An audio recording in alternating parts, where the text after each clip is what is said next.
Bismillahirrahmanirrahim. Assalamualaikum warahmatullahi wabarakatuh. Ya Rabbi bil Mustafa balligh maqasidana waghfir lana ma madha ya wasi'al karami.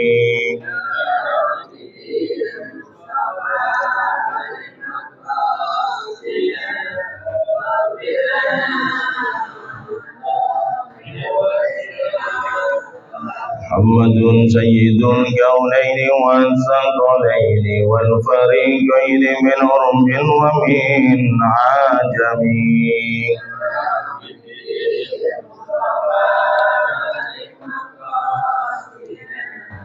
اغفر لنا نبينا الأمير النجي فلا أحد أبر في قول لا منه ولا ناوي يا رب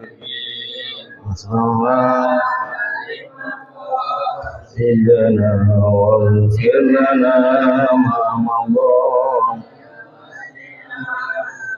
والحبيب الذي ترجى شفاعته لكل هول من الأهوال مقتحم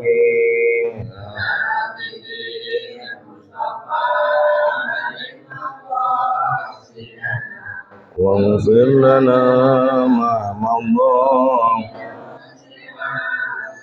اللهم صل وسلم وبارك عليه وعلى آله بالله وحده لا شريك له بشفاعة رسول الله بكرامة ملائكة الله ملائكة جبريل وميكائيل وإسرافيل وإسرائيل وحملة العرش وملائكة السماء والأرض أجيبنا لأجل الله غيثنا لأمر الله حذر بنا شفينا ومرضعنا سيدنا محمد صلى الله عليه وسلم بما أصحابه وأولاده وأزواجه وذريته وخلفائه وشهدائه والأمام مشايخنا ورب الخير أساتذتنا المنتهى ومن بنى ونقى في هذا المسجد المصلي صلى لهم الفاتحة.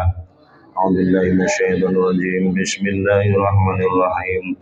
الحمد لله رب العالمين الرحمن الرحيم مالك يوم الدين إياك نعبد وإياك نستعين اهدنا الصراط المستقيم صراط الذين أنعمت عليهم غير المغضوب عليهم ولا الضالين آمين. Alhamdulillah. Alhamdulillahil wahidil qahhar al-azizil ghaffar mukawwiril laili 'alan nahar.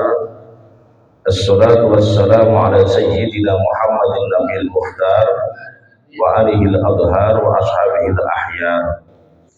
Allahumma shalli wa sallim wa barik wa karim wa 'azim ala sayyidina Muhammadin wa ala alihi wa ashabihi ala mumaridul wan nahar.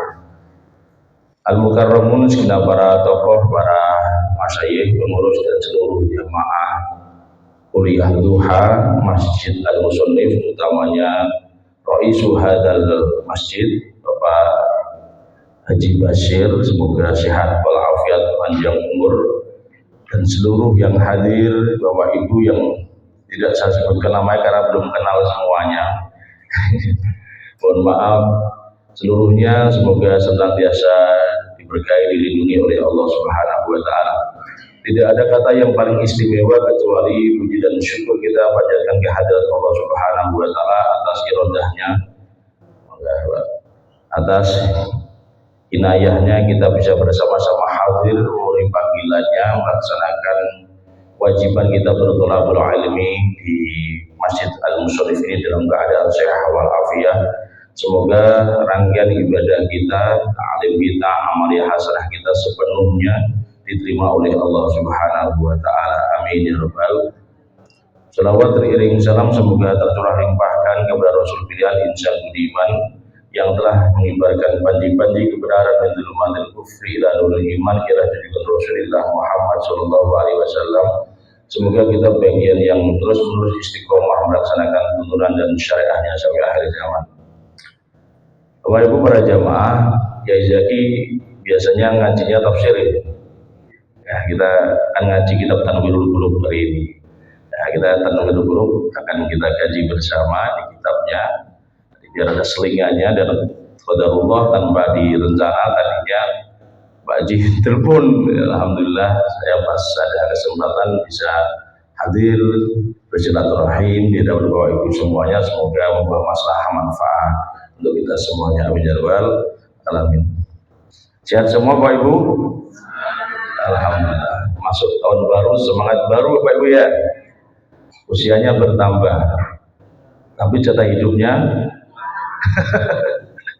sedang nggak Ibu?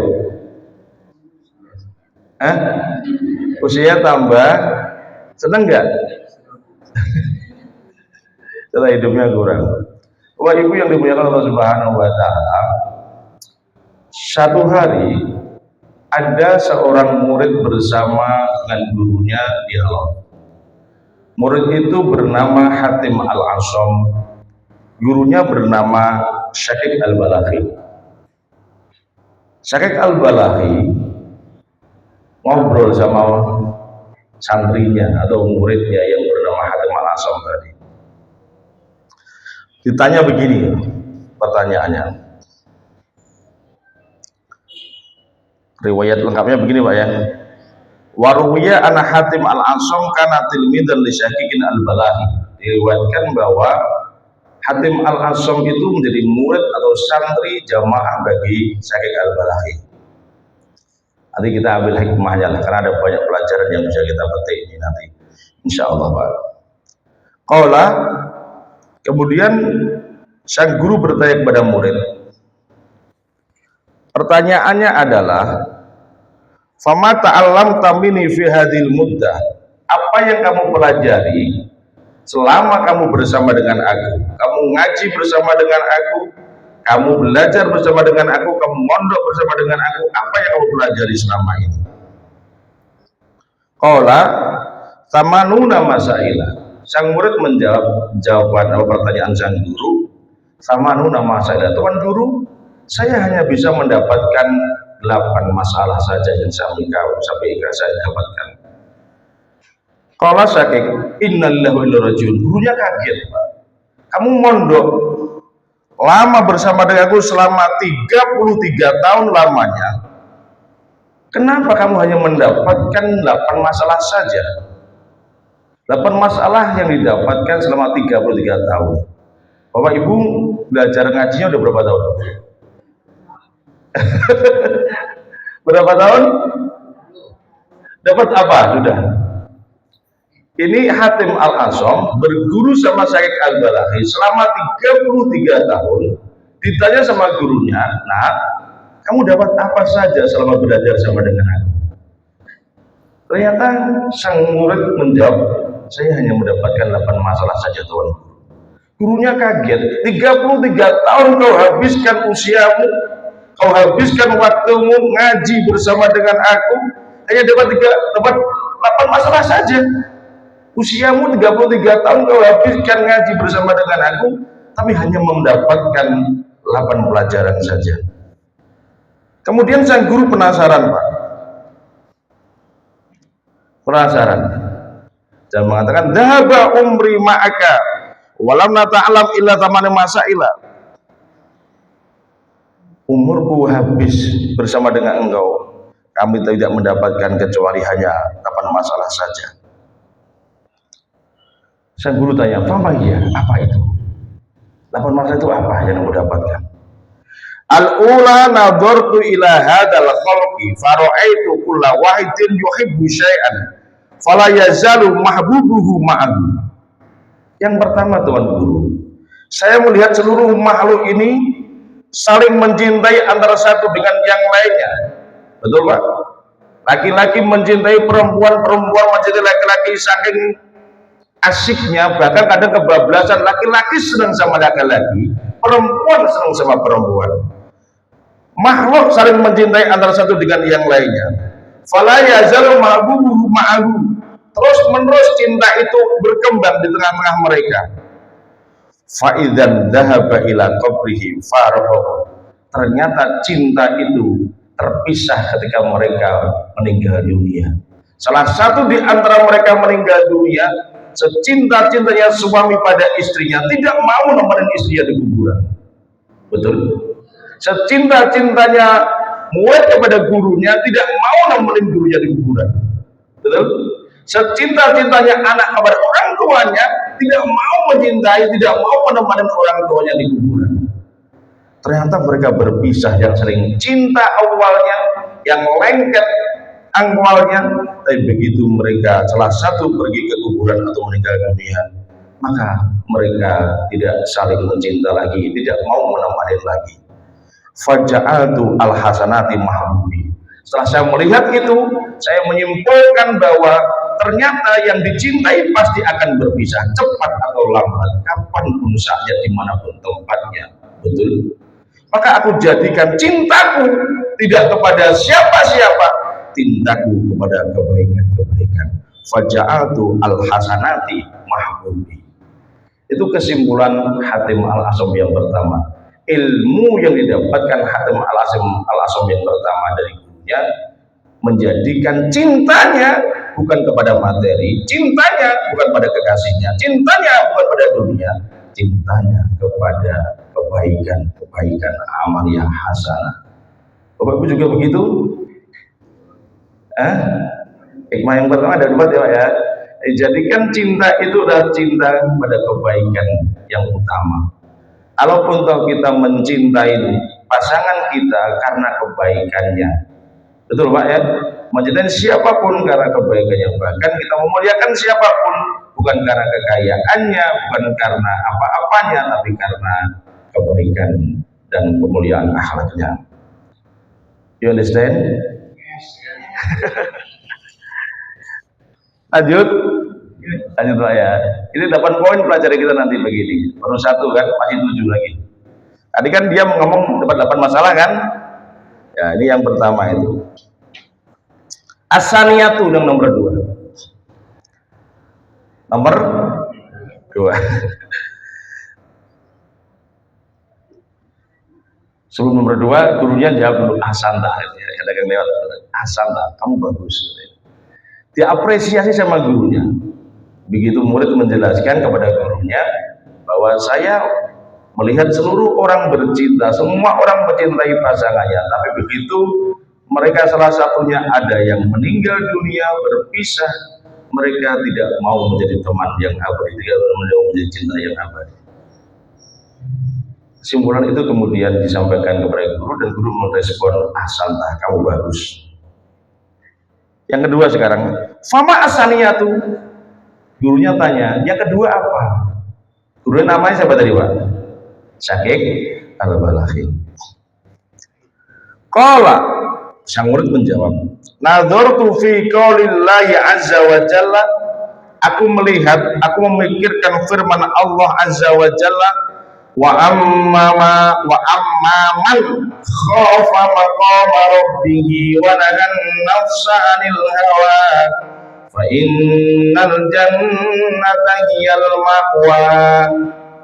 Wa amman, adapun orang-orang khafa yang takut maqama rabbih, akan kedudukan Tuhannya, wa nahan nafsa, dan menahan dirinya, menahan jiwanya, menahan hawa nafsunya, keinginannya, fa innal jannata, maka sungguh surga, hiyal ma'wa, adalah tempat kembalinya.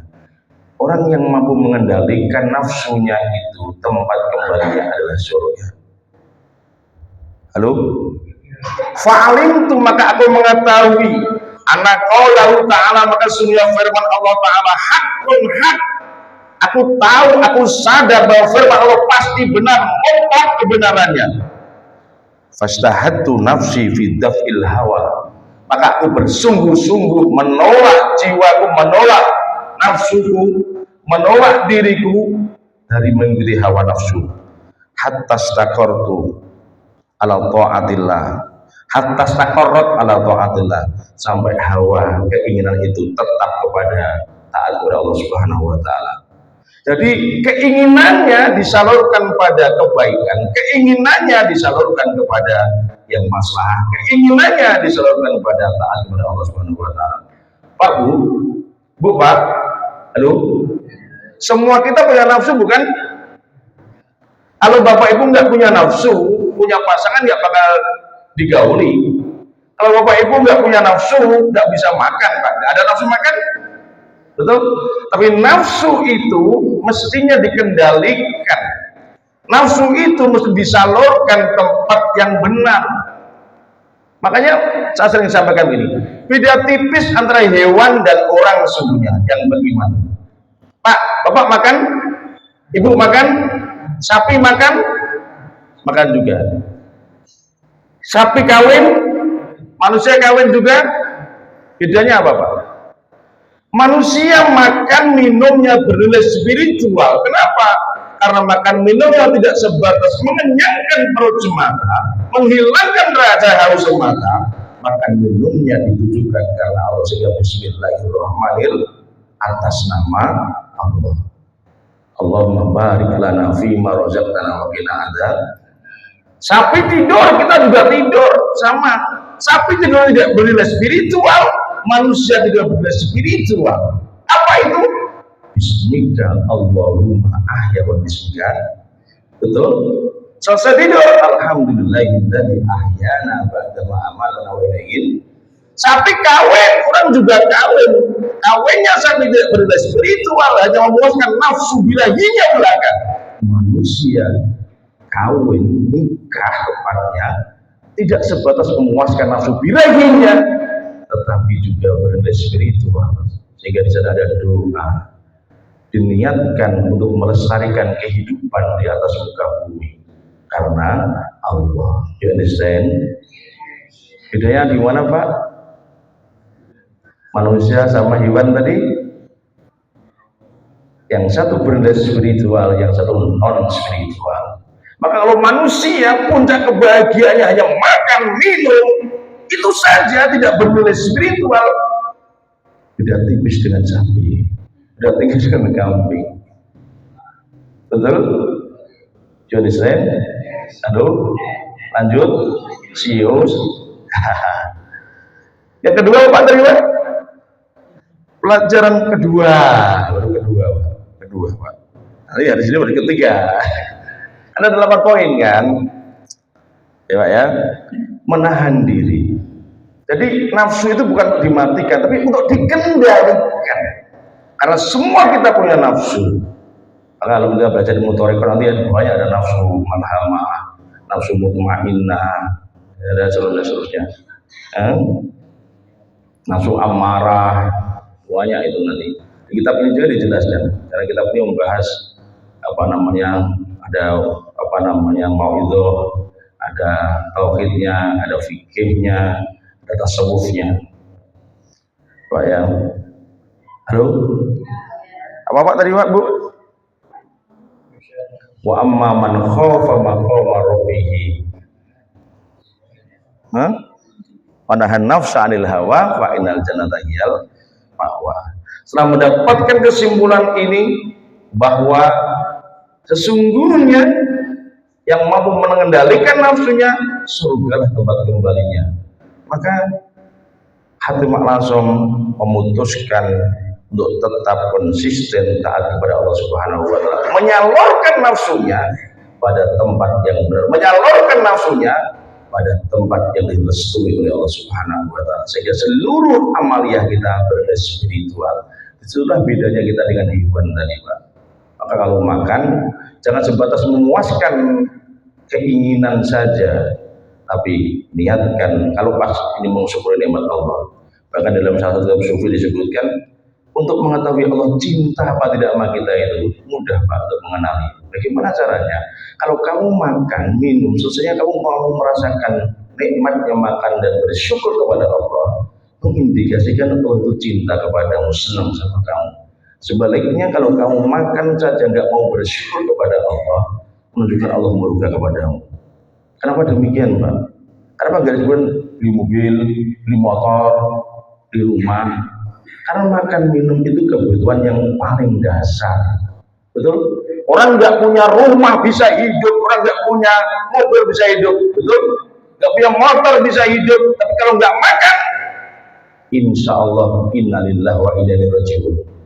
Betul? Sehingga kalau kita mau bersyukur hal yang basic ini, yang paling dasar ini, Allah ridho, Allah cinta kepada kita. Makanya jangan lupa bersyukur nikmat Allah Subhanahu wa taala khususnya di saat selesai makan dan minum. Halo? Riwayat. Asalisa yang ketiga. Sudah 8:30.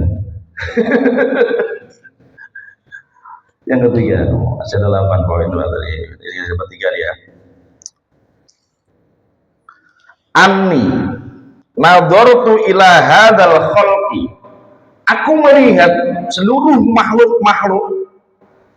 Fara'aitu kulla man ma'ahu syai'un lahu qimatun wa lahu indahu miqdarun yahfazuhu. Aku melihat setiap makhluk-makhluk itu mereka mempunyai sesuatu yang berharga. Ada yang mempunyai rumah, ada yang mempunyai tanah, ada yang mempunyai mobil, mempunyai motor, mempunyai properti yang lainnya, harta benda, uang dan lain sebagainya. Qimatun yang ada harganya. Walahu indahu miqdarun yahfazuhu. Mereka menjaga betul itu harta kekayaan yang dianggap berharga itu. Summa nadhartu fi qaulillahi azza wa jalla. Kemudian aku menganalisa, melihat, memikirkan firman Allah Subhanahu wa taala. Ma indakum yanfad wa ma indallahi baq. Apa-apa yang ada pada dirimu pasti akan habis, dan apa yang ada di sisi Allah pasti akan abadi. Betul salah Pak? Makanan yang Bapak konsumsi ujung-ujungnya jadi Allah itu Pak. Betul salah Pak? Bapak punya harta benda, mau banyak mau sedikit, meninggal dunia selesai, tidak punya kepemilikan lagi. Betul? Punya mobil mewah, punya rumah megah, punya istri cantik, mati selesai Pak, nggak punya kepemilikan lagi. Artinya sehebat apapun kita, sekaya apapun kita, sekuat apapun kita menjaga materi kita, dibatasi oleh usia. Betul Pak? Hatim Al-Asam menemukan itu Bapak.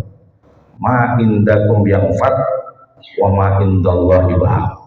Yang ada pada diri pasti akan habis, yang ada di sisi Allah pasti akan abadi. Halo? Fakullama waqa'a li syai'un lahu qimatun wa miqdarun wajjahtuhu ila Allah ta'ala liyabqa li 'indahu. Maka ketika itu setiap apapun yang aku miliki, yang ada nilainya, yang ada harganya, yang ada ukuran tertentu, aku hadapkan kepada Allah agar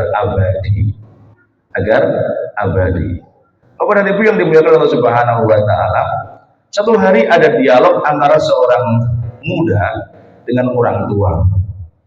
Pak Haji, ya ada apa? Saya lihat Pak Haji kok nggak pernah sayang sama harta bendanya sih. Lalu kenapa? Setiap orang yang bawa proposal, minta sumbangan, minta bantuan, nggak pernah Pak Haji tolak. Itu jamaah Masjid Al-Musonib mau bangun, bawa proposal, dikasih. Al-Hidayah minta dikasih. Semua yang minta dikasih. Tidak ada yang ditolak. Rasanya Pak Haji nggak sayang sama materi, nggak sayang sama harta benda. Siapa bilang? Justru sayalah orang yang paling pelit terhadap harta benda saya. Loh kok bisa Pak Haji? Iya, saking pelitnya saya titipkan sementara itu pada pondok pesantren, pada masjid, pada yatim piatu, fakir miskin. Nanti di akhirat saya minta semua itu. Kepada Nabi yang dimuliakan Allah Subhanahu wa taala, cara mengabadikan materi yang kita miliki adalah dengan cara menitipkan kepada masjid, menitipkan kepada yatim piatu, menitipkan kepada fakir miskin. Siap Bapak Ibu? Satu hari Rasulullah SAW ingin berangkat berdakwah. Beliau kemudian motong kambing. Dipotong kambing itu kemudian ditinggal sama Nabi. Pulangnya beliau bertanya, tadi pagi kambing yang saya potong di mana dagingnya? Ya Rasul, kata istri beliau, kata Aisyah, tidak tersisa ya Rasul kecuali paha depannya saja. Bapak Ibu, paha depan kan tidak lebih besar dibandingkan paha belakang kan? Yang kusisakan untuk cuma ini doang ya Rasul. Paha depannya saja, pahanya semua dagingnya habis dibagi-bagikan kepada fuqara masakin. Kata Rasul, engkau terbalik wahai Aisyah. Justru justru yang akan habis oleh yang kau sisakan untuk aku ini. Yang kau bagikan untuk fakir miskin akan abadi sampai di akhirat nanti. Halo? Halo? Jelas Bapak Ibu? Yang disisakan itulah yang akan abadi. Yang dititipkan di masjid, dititipkan yatim piatu, dititipkan fakir miskin, itu yang akan abadi. Sebentar lagi santunan yatim piatu ada juga di sini ya. Ya, titipkanlah itu ke yatim piatu supaya abadi. Kalau yang diberkahi Allah Subhanahu wa taala, itu cara Hatim Al-Ansam ketika melihat semuanya akan punah, semuanya akan habis karena memang desain dunia ini didesain oleh Allah dari baik menuju ke rusak. Ibu bapak punya mobil Mercedes Benz terbaru, taruh di garasi, jangan dipakai sama sekali. Setahun, 2 tahun, 5 tahun, 10 tahun rusak nggak? Rusak nggak? Nggak dipakai saja rusak, apalagi dipakai. Bapak ibu punya mangga ranum sekali, tidak dimakan, biarkan di pohonnya, kemana? Codot. Itulah dunia Pak Ibu. Kita semua dulu dari tidak ada menjadi ada, betul? Dari usia 0, kemudian anak-anak, remaja, dewasa, tua, lama-lama meninggal, hilang juga. Itu desain dunia begitu. Semuanya akan habis, semuanya akan punah. Tunggu gilirannya saja. Loh, lanjut. Ar-Rabi'atu sekarang, biar kena semua. Ar-Rabi'atu yang nomor 4. Nazartu ila hadzal khalqi fara'aitu kulla wahidin minhum yarju ilal mal wal hasab. Aku menganalisa, aku melihat makhluk-makhluk ini, kemudian saya melihat masing-masing makhluk itu dari mereka kembali ke harta bendanya, kembali ke nasabnya, kembali ke kemuliaannya, mengagungkan nasabnya, mengagungkan keturunannya, mengagungkan harta bendanya, mengagungkan jabatan pangkat kedudukannya. Asyaraf wa nadhurtu faidan hiya la syai'a. Ternyata setelah saya analisa kembali, semua itu tidak ada nilainya. Tidak ada nilainya, mau harta benda, mau jabatan, mau pangkat, mau kedudukan, mau nasab, tidak ada nilainya. Tsumma nadartu ila qoulihi ta'ala, kemudian aku melihat firman Allah Ta'ala, inna akramakum indallahi atqakum. Sesungguhnya yang paling mulia di antara kalian semua bukan karena nasabnya, bukan karena kedudukannya, bukan karena jabatan pangkat kedudukannya, bukan karena harta bendanya, bukan karena cantik dan jeleknya, bukan karena ganteng dan tidaknya. Yang paling mulia adalah yang paling bertakwa. Kepada Nabi yang diberkahi Allah Subhanahu wa taala, fa'amitu ila taqwa, maka aku bersengaja berkomitmen untuk takwa. Hatta akuna indallahi kariman, sampai aku menjadi manusia yang mulia di sisi Allah. Kalau dimuliakan manusia, belum tentu dimuliakan Allah. Dimuliakan Allah, insya Allah akan mulia dunia dan akhirat. Insya Allah. Maka mestinya fokusnya adalah kemuliaan dari Allah. Kemuliaan dari manusia kan sementara, kan orang diberikan jabatan presiden sementara 5 tahun selesai, betul? RT berapa tahun Pak Haji? 5 tahun juga selesai semuanya. Makanya apapun status sosial yang kita sandang, jangan sampai membuat kita kemudian berbeda-beda, karena sesungguhnya tidak ada yang paling mulia kecuali mereka yang paling bertakwa itu. Maka Hatim Al-Ansam berkomitmen untuk menjadikan takwalah tujuannya insya Allah Subhanahu wa taala, sampai dia menjadi manusia yang karim, manusia yang mulia insya Allah Subhanahu wa taala. Fokusnya bukan dimuliakan manusia, fokusnya adalah dimuliakan oleh Allah Subhanahu wa taala. Jelas Bapak Ibu? Halo? Jelas kan? Apa tadi? Jelas. Ya, fokusnya kepada takwa. Betul Pak ya? Karena yang paling mulia bukan yang punya harta, bukan jenis kelaminnya. Yang paling mulia bukan keturunannya. Yang paling mulia bukan yang paling hebat pangkat jabatan dan kedudukannya, yang paling mulia adalah yang paling bertakwa. Maka kemudian Hatim Al-Asam menjadikan takwa sebagai fokus hidupnya sampai menjadi manusia yang karib di sisi Allah Subhanahu wa Ta'ala. Al-Khamisatu, yang nomor 5 sekarang. Nadhartu ila hadzal khalqi, aku melihat makhluk-makhluk ini. Fawajjatu ba'duhum yat'anu fi ba'din wa yal'anu ba'duhum ba'dha. Aku melihat mereka saling mencela antara satu dengan yang lain, saling melaknat satu dengan yang lainnya. Betul? Gara-gara enggak sependapat, beda ormas, beda partai, saling mencela, saling mencaci maki antara satu dengan yang lainnya. Lalu beda pendapat itu biasa Bapak Ibu. Yang tidak baik itu kalau karena beda pendapat kemudian mencela, mencaci, memaki. Dan Hatim Al-Asam melihat, aku melihat manusia itu gara-gara perbedaan itu mereka saling mencela antara satu dengan yang lainnya. Fa'alimtu an asra dzalika kullahu al-hasud. Aku melihat semua itu pokoknya karena kedengkian. Satu kelompok dengki dengan kelompok yang lain, satu partai dengki dengan partai yang lain, satu orang dengki dengan orang yang lain. Fanadhartu ila qoulihi ta'ala, kemudian aku memikirkan, melihat firman Allah Subhanahu wa taala, nahnu qasamna bainahum ma'isyatahum fil hayatid dunya. Kami telah membagi di antara kalian semua akan kehidupan dunia, ma'isyatad dunya, kehidupan dunia. Fit dunya dibagi oleh Allah Subhanahu wa taala. Fataroktu al-hasada, maka kemudian aku meninggalkan kedengkian itu. Wa adawatal khalqi, dan permusuhan dengan makhluk. Loh, apa untungnya? Kita itu satu kakek.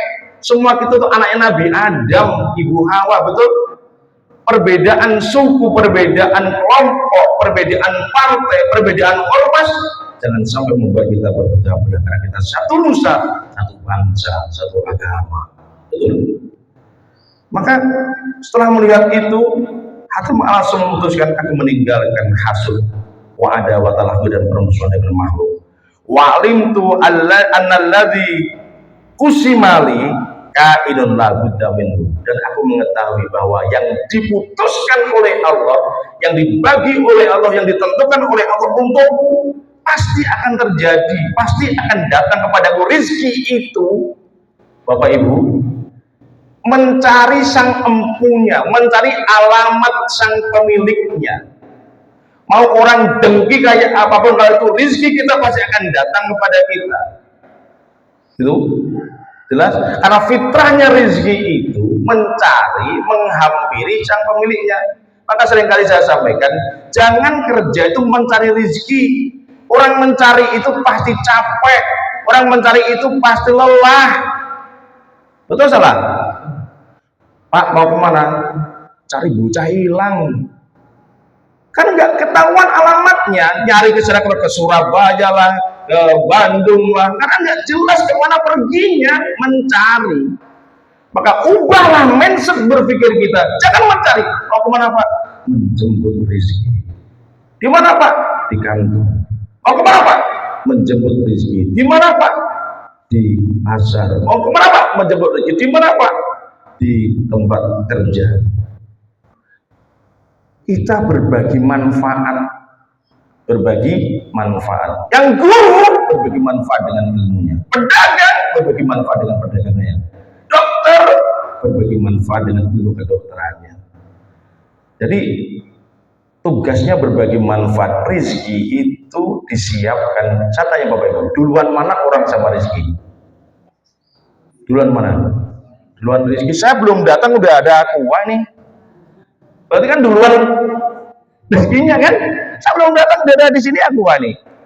Coba duluan rezeki. Betul?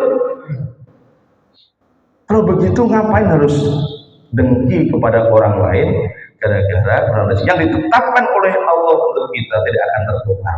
Rezekimu tidak akan tertukar. Namanya sama-sama subhan misalnya. Tapi nggak akan tertukar rezeki subhan A sama subhan B gitu.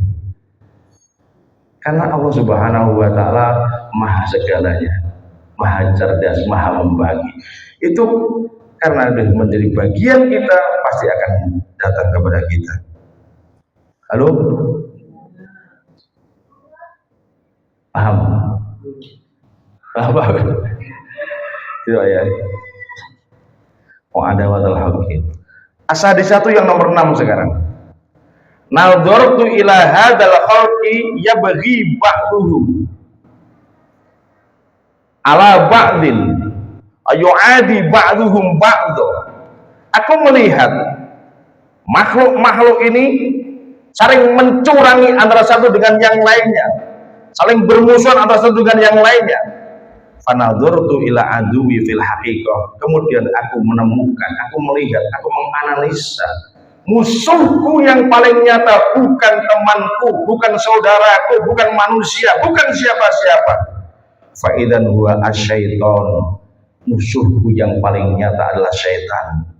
Faqad qala Allah Ta'ala, inna syaitana lakum aduwwun fattakhidhuhu aduwwa. Karena Allah berfirman, sesungguhnya setan bagimu adalah musuh, maka jadikan dia sebagai musuh. Fa'adaituhu, kemudian aku membenci, memusuhi setan. Wa ahbabtun nasa ajma'ina, dan aku mencintai manusia seluruhnya. Maka nilai humanisme, nilai kemanusiaan itu mesti kita tumbuhkan. Cinta kasih kepada sesama kita. Karena sesungguhnya kita itu sama-sama manusia. Kenapa harus membenci? Kenapa kita harus saling dengki dengan saudara kita sendiri? Padahal musuh kita bukan sesama manusia, musuh kita adalah setan. Terus Bapak Ibu, setan itu yang menjauhkan kau dari Allah Subhanahu wa Ta'ala, itu setan. Yang menjauhkan kamu dari Allah itu setan. Apapun itu, Pak. Maka sayatinal insi wa sayatinal jin. Setan berupa manusia dan setan berupa jin. Nah gitu Bapak ya. Hah? Yang rambutnya hitam Pak. Yang 7 sekarang Pak. As-sabi'atu yang nomor 7. Nadhartu ilal khalqi, aku melihat makhluk-makhluk. Fawajadtuhum yatlubuna al-kasrata wa yudhilluna anfusahum bisababiha. Mereka semua pada mencari harta benda, saling berlomba-lomba paling banyak. Alhaakumut takatsur. Alhaakum melalaikan kepada kalian semua at-takatsur, bermegah-megahan, banyak-banyakan, menumpuk harta benda. Aku melihat mayoritas manusia begitu. Wa yudhilluna anfusahum bisababiha. Mereka merendahkan dirinya sebab mendapatkan harta benda yang banyak tadi. Sampai pagi dibuat malam, malam dibuat pagi, begitu kan? Kepala dibuat kaki, kaki dibuat kepala, merendahkan dirinya hanya untuk mendapatkan harta benda yang banyak itu. Bahkan kadang-kadang sampai ngemis-ngemis dari jabatan untuk mendapatkan harta benda. Betul Pak? Summa nadhartu ila qouli ta'ala, kemudian aku melihat firman Allah Ta'ala, wa ma min dabbatin fil ardi illa 'ala Allahi rizquha. Tidak ada satupun makhluk yang melata di atas muka bumi ini kecuali Allah tanggung jawab rizkinya. Kita makhluk atau bukan? Makhluk atau bukan? Kalau kita makhluk berarti Allah tanggung jawab rezeki kita. Wa ma min dabbatin fil ardi illa 'ala Allahi rizquha. Setelah melihat ayat ini, falimtu anni min jumlatil marzuqin. Aku tahu bahwa aku bagian yang dikasih rezeki. Bukan pemberi rezeki, tapi yang dikasih rezeki. Fastaghaltu billah, kemudian aku sibuk dengan Allah Azza wa Jalla. Wa taraktu ma siwahu, dan aku meninggalkan apa-apapun selain Allah Subhanahu wa Ta'ala. Lalu as-saminatu yang nomor 8. As-saminatu yang nomor 8. As-saminatu yang terakhir. Nadhartu ila hadzal haqqi fara'aituhum yatawakkalu ba'duhum ala ba'din. Aku melihat makhluk-makhluk ini, mereka saling berpasrah antara satu dengan yang lainnya. Wa yatawakkalu hadza ala tijarati, ada orang yang percaya betul pasrah sama harta bendanya, dagangannya maksudnya. Punya dagangan banyak, pasti sukses, pasti berhasil.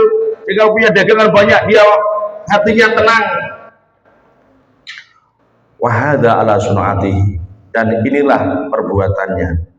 Wahada ala sihati bahadanihi, wahada ala sunatihi. Ada orang yang berpasrah pada pekerjaannya. Kalau nggak kerja nggak makan, kalau nggak kerja nggak dapat uang. Gimana orang mau makan, orang yang jajan nggak mau. Percaya betul, pasrah betul sama pekerjaannya. Wahada ala sihati badanihi.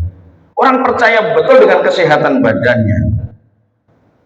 Dan wa kullu makhlukin yatawakkalu ala makhlukin. Dan mayoritas masing-masing makhluk itu berpasrah diri kepada makhluk yang lain. Faraja'tu ila qoulihi azza wa jalla. Kemudian aku kembali pada firman Allah azza wa jalla, wa may yatawakkal 'ala Allah fa huwa hasbuh. Barang siapa yang bertawakal kepada Allah, maka dialah yang akan mencukupinya. Bukan makhluk, bukan orang, bukan pekerjaan, bukan perdagangan. Allah yang akan mencukupinya. Tawakkaltu 'ala Allah azza wa jalla. Kemudian aku berpasrah kepada Allah Subhanahu wa taala azza wa jalla.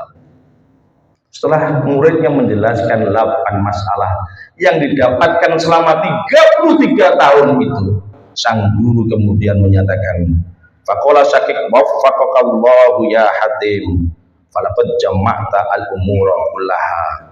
Semoga Allah memberikan pertolongan kamu wahai Hatim, dan sungguh Allah telah mengumpulkan padamu perkara-perkara semuanya.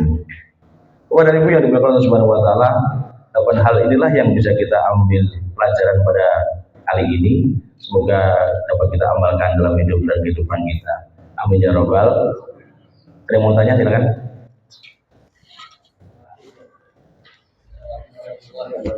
Waalaikumsalam warahmatullahi wabarakatuh. Cinta ya, Pak.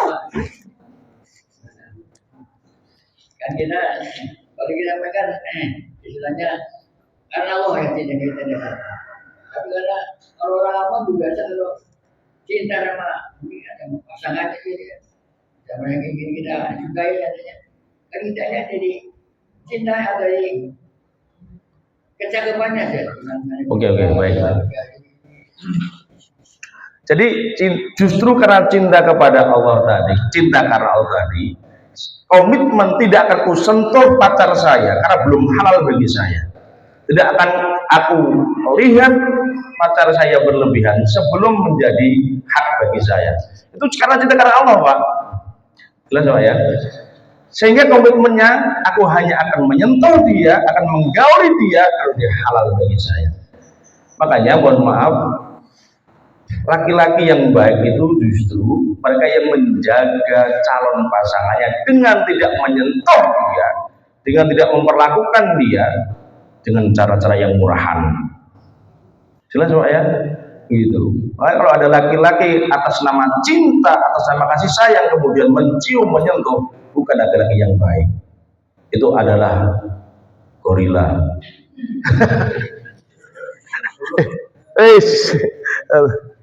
Ya, begitu apa? Justru karena atas nama cinta karena Allah, komit untuk tidak menyentuh kecuali di saat dia halal saja. Begitu aja. Jadi mengagumi ciptaan Allah yang cantik, kemudian atas nama Allah kita menikahinya dengan atas nama Allah pula. Begitu dari. Iya, yang membuat cantik siapa? Allah kan. Yang buat ganteng siapa? Allah juga. Jadi larikan ke sana. Karena yang buat cantik Allah, membuat ganteng Allah, atas nama cinta aku tidak akan menyentuhnya pada cara halal. Maka akan aku halalkan dirimu dengan akad nikah. Begitu aja. Kan arahnya itu kan proses semuanya kan. Gitu. Apalagi silakan Pak.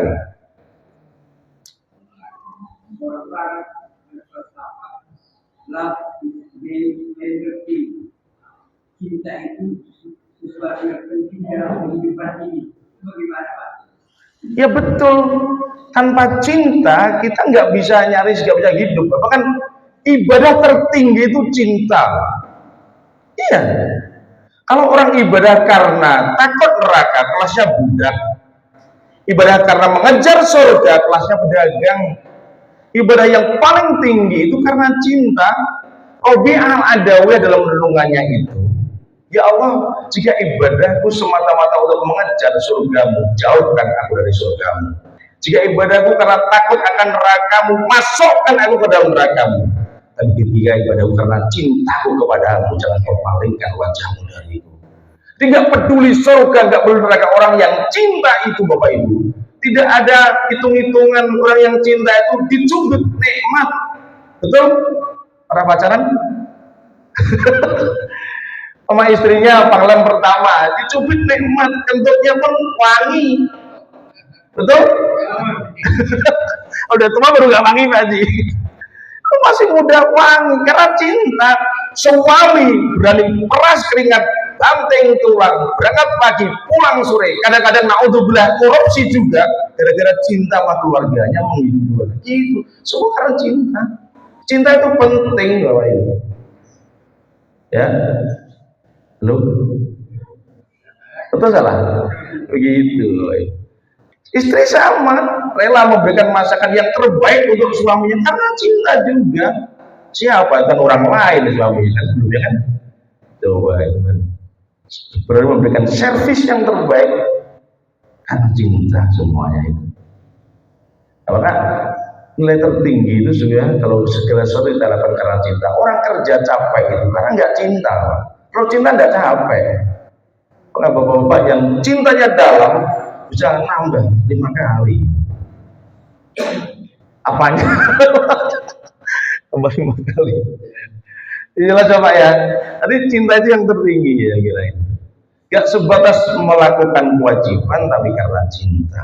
Ya begitu. Gak capek Pak. Ya, lama terasa sebentar. Orang yang lagi di mabuk asmara di puncak sana, Pak. Seharian di puncak, loh. Tiba-tiba kalau sudah sore, perasaan baru sebentar. Karena cinta. Betul? Tidur kalau enak karena cinta, maunya terus. Padahal udah semalaman, perasaan baru melihat, udah solo gini. Ada rumah. Itu. Oke, yang lain silakan ibu-ibu. Silakan Pak. Waalaikumsalam warahmatullahi wabarakatuh.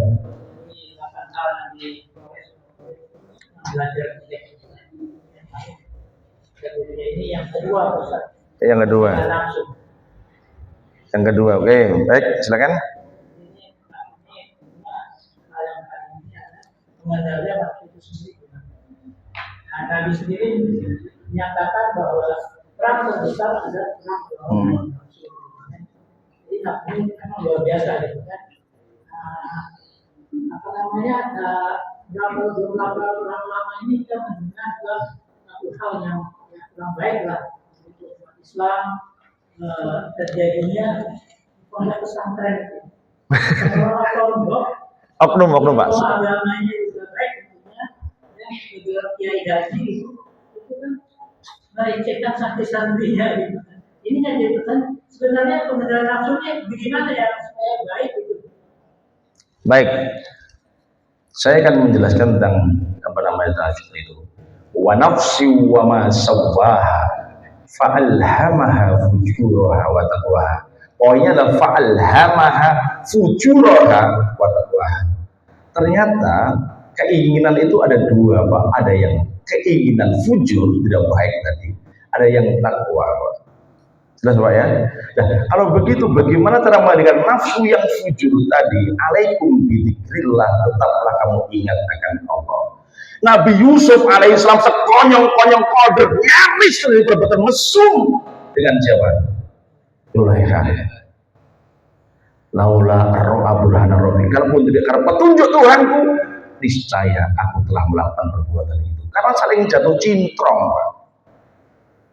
Nah, dari ini dapat kita ambil satu pelajaran bahwa yang bisa mengendalikan nafsu satu-satunya adalah zikrullah, ingat akan Allah Subhanahu wa Ta'ala. Jelas Pak ya? Begitu Pak, dengan dasar Al-Quran tadi Pak. Jadi semua kita punya, siapa sih yang nggak suka dengan gadis cantik sih? Semua yang sepuh aja suka, apalagi yang muda, betul? Jujur Pak Haji yang sepuh-sepuh suka dengan gadis cantik?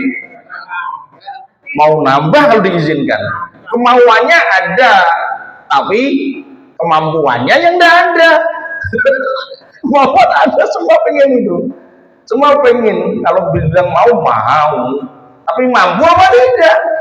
Nah, itu yang menjadi masalah. Nah, dengan demikian malah sudah dikendalikan tadi, gitu ya. Oke. Sekarang banyak orang ngerti agama, gitu ya. Udah masuk kayak gitu saja. Orang berbeda segala macam, dia ngerti agama. Tetapi kenapa dia banyak korupsi, banyak ambil uang negara? Iya. Kan, kalau di akhirat nanti bagaimana? Apa kita mikir gitu?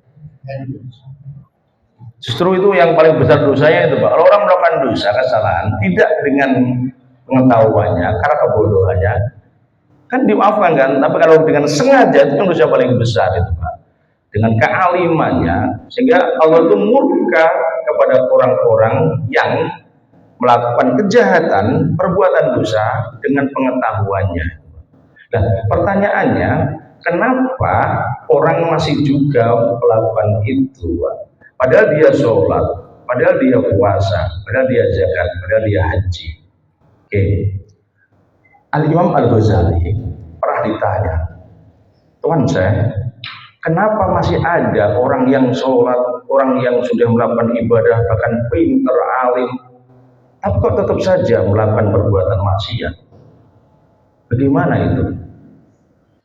Al-Ghazali menjelaskan begini, bagaimana pendapatmu jika ada orang mengusir anjing yang mengerubungi bangkai, tapi orang itu tetap menyimpan bangkai itu yang digerubungi yang disenang oleh anjing? Bagaimana pendapatmu jika ada orang mengusir lalat, tapi tetap menyimpan bangkai yang disukai oleh lalat itu? Niscaya lalat atau anjing diusir pasti akan pulang kembali, balik lagi dan balik lagi. Itulah yang terjadi pada diri orang-orang tadi, Bapak. Jelas Pak Haji ya? Itu jawabannya ya Al Ghazali. Ya. Bagaimana caranya? Harus tazkiyatun nafsi, pencucian jiwa dari sifat madhmumah, sifat yang tercela, yang disukai oleh anjing tadi, tanda petik nafsu itu anjing Pak digambarkan, yang disukai oleh lalat-lalat tadi, supaya nggak datang lagi. Bersihkan jiwamu dari bangkai-bangkai kotoran-kotoran yang disukai oleh anjing-anjing tanda petik atau lalat-lalat tadi. You understand? Ya, ya, ya, gitu Bapak. Itu kata kuncinya itu. Ya, silakan. Kita berzikir, tanyakan mana kepada Allah atau kepada Nabi. Bagaimana Bapak? Kalau kita berzikir, tanyakan mana kita bacanya pada Allah atau kepada Nabi. Nah, ini yang perlu diluruskan nih. Zikir itu sendiri, apa sih Pak zikir itu? Zikir itu ingat secara bahasa. Oke Pak ya?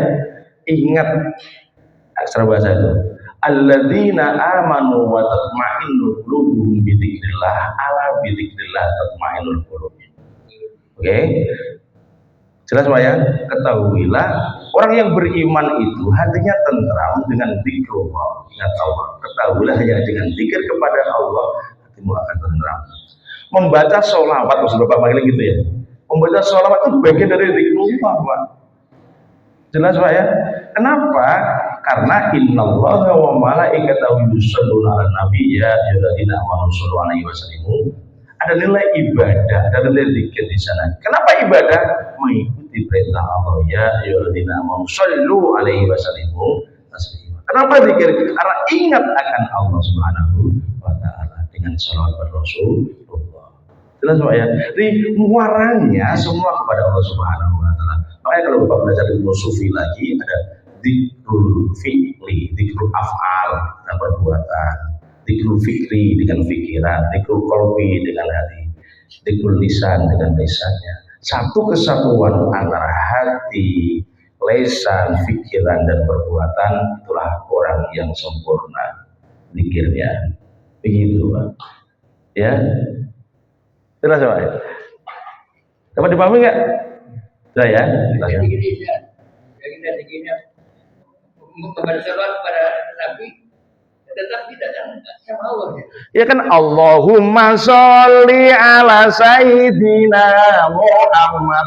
Apa coba? Ya Allah, berikan rahmat, salam, kasih sayang, rahmat taklim kepada Nabi Muhammad. Yang dipanggil siapa? Allah toh. Jelas ya? Apalagi redaksinya banyak itu. Jadi itu zikir juga, muaranya semua kepada Allah Subhanahu wa taala. Itu zikrullah juga, meskipun yang dibaca sholawat juga. Di zikir itu kalau boleh bacaannya ya boleh dari bapak baca Quran zikir, alhamdulillah zikir, subhanallah zikir, Allah zikir, sholawat zikir juga. Jelas ya kira ya? Ya gitu. Nah sholawat itu wasilah bi Rasulullah sallallahu alaihi wasallam. Kenapa? Karena begini, kalau orang doa langsung belum tentu, Pak. Kenapa? Karena kita jauh dari Allah Subhanahu wa taala. Boleh jadi kuantitasnya, bukan kuantitasnya Pak ya, kualitasnya yang dari Allah. Tapi kalau berwasilah dengan Rasulullah pasti makbul. Kenapa demikian? Karena Rasulullah Shallallahu Alaihi Wasallam itu orang yang sudah sempurna, Pak. Bapak Ibu, kalau gelas ini diisi air kemudian udah penuh, diisi terus kemana Pak? Blebernya ke bawah, betul kan? Jatuh ke kita, itu harapannya begitu. Bapak Ibu mau ketemu presiden, mengatasnamakan orang yang dihormati sama presiden, mudah apa tidak? Mudah, Pak. Ada ordal kalau bahasa Pak Alis dulu kan. Nah begitu Pak, kita mengatasnamakan Rasulullah Sallallahu Alaihi Wasallam. Ya Allahumma sholli ala sayyidina Muhammad. Kemudian disambung dengan doanya wa azili zalimin bi zalim, gitu kan? Ya kayak tadi, yang dengan rezeki ya dengan rezeki dan seterusnya. Begitu Pak kira-kira. Jadi itu zikrullah, iya. Itu wasilah Rasulullah Sallallahu Alaihi Wasallam. Yang lain, silakan. Kalau kita Ya. ditambah dengan zikir selawat, tambah lagi dengan sholat taubat, apa boleh? Bagus Bapak. Setiap malam saya anjurkan sholat taubat. Malam itu Bapak, maka tidurlah secepat-cepatnya, bangunlah paling pagi, jam 1, jam 2 bangun, jam 3 bangun. Pertama yang dilakukan apa? Mengafirmasi diri. Duduk sejenak, bangsa 5-10 menit, jangan 20 menit, 10 menit saja, afirmasi. Mindset pikiran kita, program diri kita, saya hebat, saya sukses, saya kuat, saya kaya raya. Begitu Pak, itu afirmasi. Kenapa? Saat itu kita berada di alam kita Pak. Jadi jos gandos untuk mengafirmasi diri. Kemudian yang kedua setelah itu Pak, bangkitlah pelan-pelan, lanjutkan ke kamar mandi. Mandi Pak, niatnya mandi taubat. Oke, mandi. Keramas, meskipun nggak ngapa-ngapain. Jadi setiap hari saya keramas, meski nggak ngapa-ngapain juga keramas semua. Bukan karena dia ada mandi taubat tadi. Habis itu Pak sholat hajat, sholat taubat. Kalau perlu satukan 3 hati, hatinya malam, hatinya Quran, dan hati Bapak. Apa itu hatinya Quran? Surat ya Yasin. Hatinya malam, kemudian hati Bapak satukan pada surat Yasin. Begitu Pak. Cakep Pak kalau coba lanjut dengan surat taubat itu. Yang lain silakan. Sehat insya Allah Pak, yang begitu coba biasakan kalau nggak percaya. Sehat Pak. Mandinya jangan setelah subuh, sebelum subuh pokoknya. Kalau bangun jam 1 mandi. Kalau jam 2 mandi. Jam 3 mandi langsung. Di situ kita sholat tadi Pak. Dikir. Siapa bilang? Mohon maaf Pak ya, ucapan itu menjadi doa loh, hati-hati loh dengan ucapan. Ucapanmu ada doa bagimu. Mandi malam penyakit ya. Itu penelitian dokter loh Pak yang saya sampaikan Pak Haji itu. Itu justru menyehatkan. Orang yang bilang rematik ya rematik bener. Iya kan? Nah, jangan hujan-hujan masuk angin nak. Masuk angin bener. Karena apa? Yang kita ucapkan itu menjadi doa bagi kita. Maka jangan mengucapkan yang baik-baik saja. Yang kita pikirkan akan jadi kenyataan. Pak ingin bukti apa yang saya ucapkan. Satu orang katakan Bapak sakit, 20 orang kalau begitu semua demam langsung Pak. Karena Pak ucapan itu ada energinya, tahu nggak? Ucapan itu ada energinya, saya ulang. Kalau nggak percaya silakan buktikan, katakan kepada si Ahmad misalkan 20 orang muter, Pak Ahmad sakit, Pak Ahmad sakit, Pak Ahmad sakit, demam Pak, langsung, apa iya ya gue, gitu langsung Pak. Ucapan Tuhan rajim, makanya mayal fidu min qaulin illa ladaihi raqibun atid. Tidak ada satu pun ucapan kecuali jarak bagi Rabbik dan Atid. Maka jangan ucapkan itu yang baik-baik dan ucapanmu adalah energi bagimu. Hati-hati dengan ucapan. Jangan katakan yang negatif-negatif. Mohon izin nih, mohon maaf nih Pak ini. Karena ini penting nih, karena sekali orang orang pesepatan saya, orang makan saja susah. Mana mungkin saya bisa berangkat haji? Sampai mati nggak bisa haji, bener. Kenapa? Karena direduksi oleh dirinya sendiri. Kemampuannya direduksi oleh dirinya sendiri. Ya bakal haji yang kayak begini ini. Betapa banyak bukti orang yang nggak punya uang berangkat haji, betul? Banyak marbot namanya kosasi berangkat haji karena kosnya dikasih. Ada saya mereduksi begitu. Ucapan menjadi doa. Jelas sama Ibu ya. Oke, mohon maaf saya ada acara lagi. Saya mohon izin sudah jam 8. Saya harus pamit undur diri. Mudah-mudahan ada manfaatnya. Mohon maaf jika ada yang kurang-kurangnya Bapak Ibu ya. Mudah-mudahan dapat diamalkan dalam hidup dan kehidupan kita. Yuk kita berdoa. Rabbi fanfa'na bima 'allamtana Rabbi 'allimna alladhi yanfa'una Rabbi faqina وَفَقِهَ لَنَا وَقَرَّبَةٍ لَنَا فِي دِينِنَا رَبِّ فَانفَعْنَا بِمَا عَلَّمْتَنَا رَبِّ عَلِّمْنَا الَّذِي يَنفَعُنَا رَبِّ فَقِهْنَا وَفَقِهَ لَنَا وَقَرَّبَةٍ لنا في ديننا رب فانفعنا بما علمتنا رب علمنا الذي ينفعنا رب فانكنا وفقه أهلنا وقربات لنا في ديننا Subhanakallahumma bihamdika asyhadu an la ilaha illa anta astaghfiruka wa atubu ilaik. Wassalamualaikum warahmatullahi wabarakatuh.